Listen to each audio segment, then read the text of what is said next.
budget blinds. Visit their showroom or call today for a free in-home consultation. This is Newcap News with Bart Pediasic.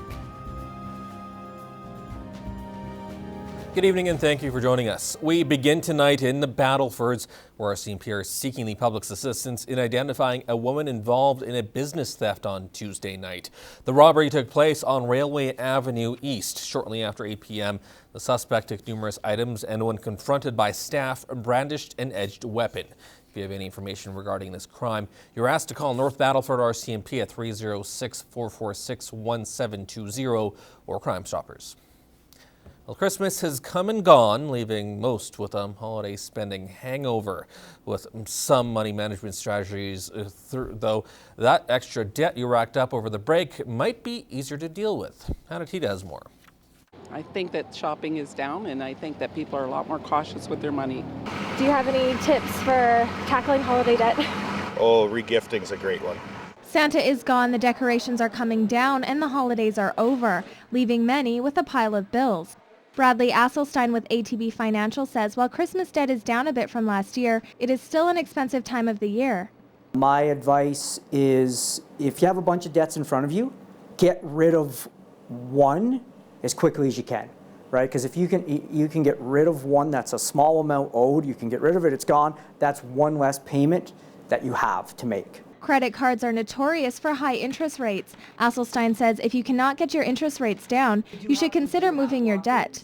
Maybe you qualify for like a line of credit, which typically is going to have a lower interest rate than a credit card, right? So then when you're making those payments, you're actually paying the principal down quicker because there's not so much interest.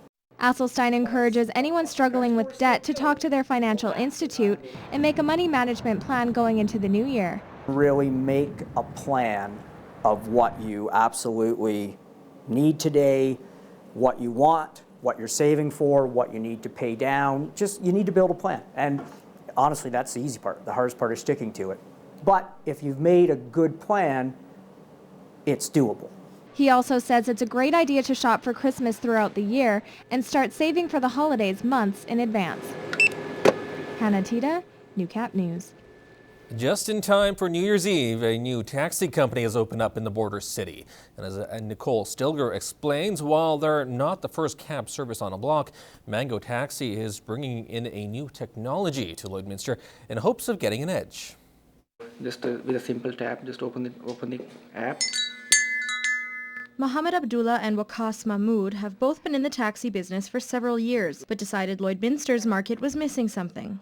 I was feeling that there's a kind of a gap which needs to be filled, right? So we came up with a new idea. I came up with the idea like it came from Uber, but we did some amendments to match our market in Lloydminster. This is just another option for people. Just better choice, so they're able to track them, they're able to see the drivers coming through. Users can download the app on their smartphone, then it's just a matter of setting your location and requesting service, after which customers can monitor the taxi as it gets to them. Things are transparent for drivers and for people, and things are pretty simple. Dispatcher are able to see the drivers where exactly they're going, and customers are able to see cars whether they're coming towards them or not. But the Uber-like company doesn't have to worry about causing a scandal, as Mango Taxi follows all provincial and federal regulations. We are a proper taxi company, so the only addition we did is just our app. As for the new taxi company, they've seen positive responses to their service since hitting the roads 3 weeks ago, and Mahmood sees the company growing with the demand. I think we're going to go with the flow, as we'll get more business, we'll hire more drivers and we'll put more cars on, because I want all my drivers to stay happy and make my customer happy. Nicole Stilger, Newcap News. Welcome back. The Lloydminster and District Co-op is one among many businesses in a community that prides itself on giving back. And despite tougher economic times, that sentiment has been proven many times over. Nicole Stilger sat down with CEO Don Stephenson to reflect on another busy year.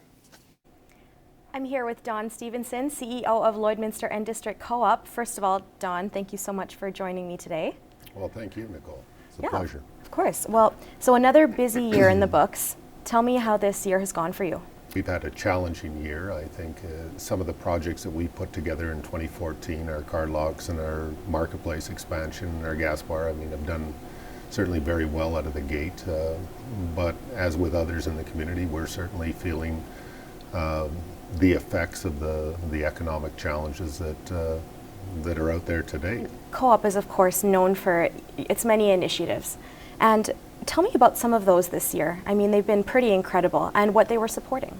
And when you go through these kind of times, I think the ones that suffer the most are certainly the nonprofits, certainly the charitable entities within the community, and part of our mandate is to continue to support those even during the tough economic times. So we continue to support our Cupcakes for the Cause, for example, the anti-bullying campaign, our Ag Education Days in conjunction with the Lloyd.X, and certainly our, most recently, our Spread a Little Love campaign with the seniors in the community. What does that tell you about the community you live in and the people here? Well, it makes you really proud, and I think what you really saw, certainly in that Spread a Little Love campaign, was the parents that were introducing their children, using that as an opportunity to introduce their children to the act of giving and the act of caring. So were there any personal highlights from this year for you?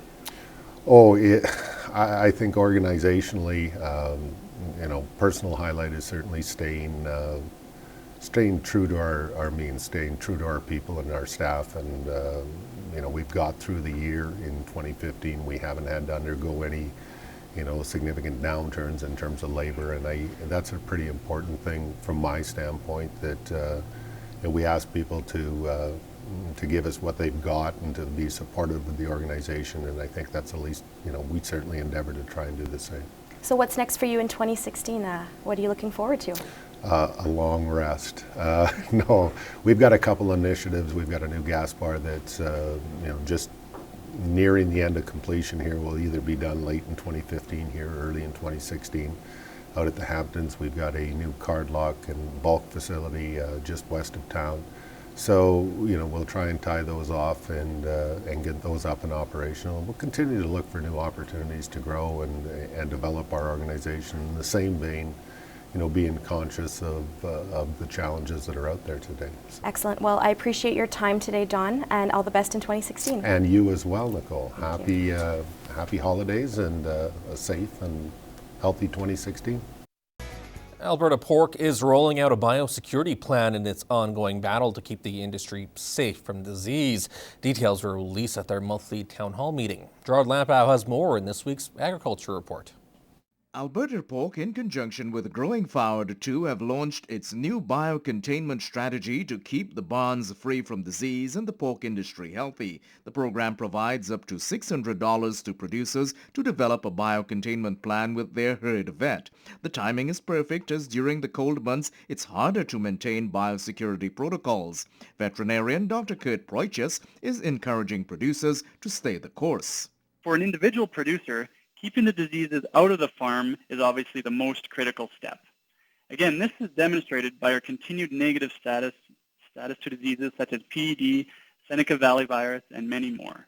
During the town hall meeting, Dr. Proiches reminded producers of the 3 pillars of biosecurity for disease control and prevention, these being external biosecurity to keep disease out, internal biosecurity to reduce the spread between different pigs inside the barn, and finally, biocontainment to prevent illness from spreading to other farms.